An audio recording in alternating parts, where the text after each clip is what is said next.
Bonjour tout le monde, j'espère que vous allez bien. Simon Briard est votre stratège de marché principal RGO au Canada. Donc, cette semaine, on est lundi le 21. Ça barde, OK? Grosse semaine, je pense, à mon avis. Là, on va commencer ça avec des conditions des cultures qui ont beaucoup baissé. Vous allez voir, regardez au niveau du maïs, je vais commencer avec le maïs. On est rendu à 64 de bonnes d'excellentes conditions et c'est une énorme baisse, une baisse de 5. C'est beaucoup plus que ce que le marché avait anticipé. On voit des baisses, c'est pas juste en Iowa, hein, c'est à l'ensemble du territoire. Très, très, très grosse baisse des conditions du marché. Et ça, c'est à peu près sûr que la bourse devrait réagir face à ça. À quel niveau? C'est toujours difficile de placer là, un prix exact là, sur des variations, mais ça ici, c'est assez positif pour les prix, qui explique probablement une des raisons pourquoi la hausse du marché des dernières semaines. Regardez, depuis 2 semaines, ça baisse beaucoup. En 2020, on va être rendu à 64. On avait une très bonne année. Ça baisse un peu. C'est pas encore comme 2019 ou 2017, mais 2020 a quand même baissé beaucoup la condition des cultures depuis 2 semaines. Et regardez en Iowa, même l'Iowa, on est passé de la meilleure condition à la pire condition, et ça en l'espace de 3 semaines. Donc, ça devrait maintenir je vais dire les prix, mais je vais garder quand même un petit peu de prudence face à ça, mais ça devrait quand même garder les utilisateurs ou les producteurs vraiment là, aux aguets, disons. OK? Donc, ce soir à 8 h, la réouverture, demain, le reste de la semaine. Je m'attends à un marché assez volatile, OK, au niveau de la bourse à Chicago. Pour ce qui est du soya, c'est une baisse de 3. Ça m'amène à 69. Non, pas grave. 69, voyons. 69 ici. Bon, j'essayais de l'entourer. 69, c'est une baisse de 3. Là aussi, hein, à part peut-être un État, c'est assez généralisé comme baisse au niveau des conditions des cultures.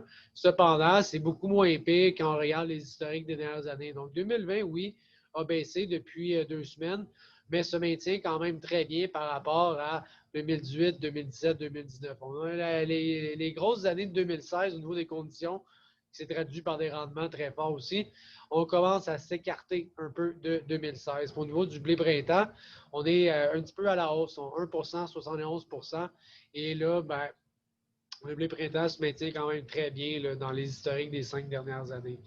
Donc, l'impact qu'il va y avoir sur les bilans, OK, essayez d'adresser ça un peu pour se donner de la perspective. Évidemment, on ne connaît pas l'avenir, mais qu'est-ce qu'il pourrait y avoir au niveau des bilans de l'USDA qui serait à surveiller? Bon, ce qui m'intéresse pour ces projections-là va être le rendement, hein, 181,8.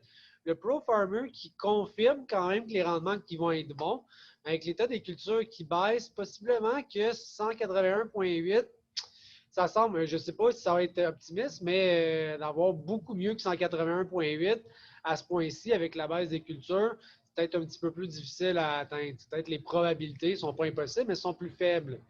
Ensuite de ça, bon, ce que je vais vouloir surveiller, c'est souvent là, les ending stocks, donc les inventaires de fin. Cette année, on se situe à 2,7, quasiment 2,8.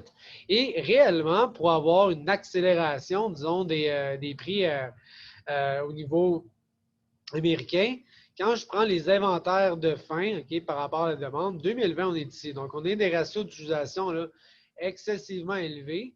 Ce qu'il faut faire pour espérer des prix qui s'apprécient et qu'il y en ait un marché aussi, et là, je parle pour la peine, là, il faudrait au moins que 2020 se dirige vers ce noyau là, aux alentours de 12 à 14 de ratio d'utilisation.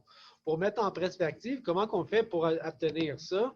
Je vais revenir peut-être dans le bilan ici. Là, je voulais des petits chiffres. Bon, ben pour baisser ces inventaires-là, il faudrait au moins que je retourne du 12 de ma demande. OK, bon, ben 12 ici fois mon 14,8.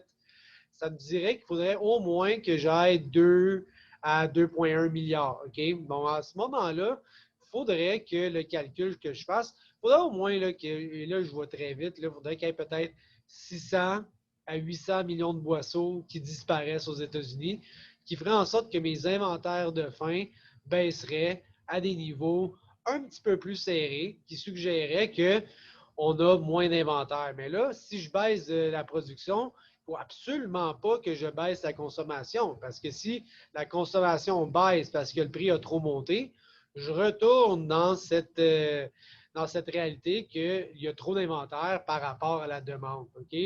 Donc là, je ne veux pas trop m'écarter, mais au niveau des impacts sur les bilans, il faut toujours garder en tête c'est quoi les probabilités d'un scénario X par rapport à comment la demande va réagir vis-à-vis de ce scénario-là. Donc, au niveau de la bourse, ça prendrait quand même, j'évalue, un bon 6 à 800 millions de boissons avant de revenir à quelque part dans ce range-là. OK? Donc, gardons ça en tête. Au niveau du soya, ben, j'ai une simulation un peu similaire avant d'avoir une appréciation significative au niveau de mes futurs. Ben, j'ai besoin de graduellement baisser soit la production ou d'avoir une augmentation de la demande. Bon, dans le soya, c'est peut-être un petit peu facile d'exporter que le maïs, mais n'empêche, j'ai besoin d'avoir une baisse sur mes inventaires à l'automne. Graphiquement, si je regarde ça, bon, j'avais un peu d'hésitation sur mon graphique du maïs. Je regarde le maïs récolte continuellement. On est venu reprendre des hausses aujourd'hui en fermant le gap. Et là, avec les conditions des récoltes qui diminuent, ça va être super intéressant de voir si cette tendance-là, est-ce qu'on va être capable de, passer à travers le gap, passer à travers la résistance. Mes moyennes mobiles, mon MACD avait déjà croisé. Donc, j'ai quand même plusieurs signes positifs sur le graphique. Maintenant, reste à les matérialiser au niveau des prix à Bourse de Chicago. Dans le soya récolte, on a cette tendance haussière qui est assez ordonnée. Hein? Est-ce qu'on va poursuivre là-dedans avant d'être vraiment inquiet au niveau du soya?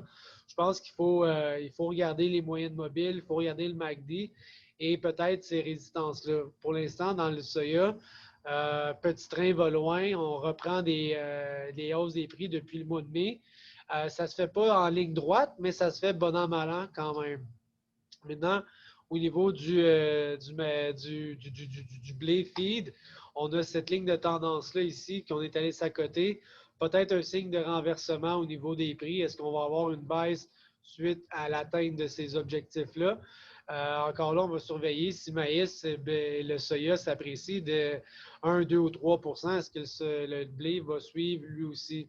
Au niveau météo maintenant, beaucoup de choses à dire la météo. Regardez, depuis 7 jours, il n'a pas mouillé beaucoup. OK? On regarde surtout en Iowa, cette région-là qui a manqué d'eau.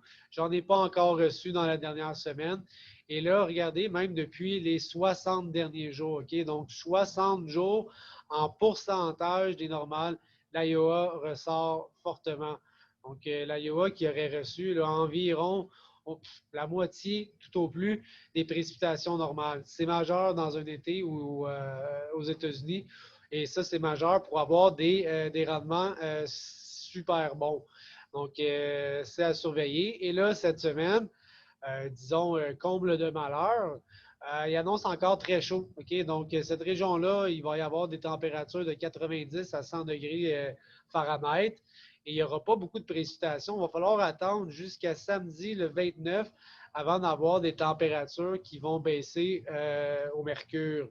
Et là, comme je le disais, cette semaine, très peu de précipitations. En fait, ça, c'est du 25 au 28. Donc, cette semaine, pas grand-chose en Iowa.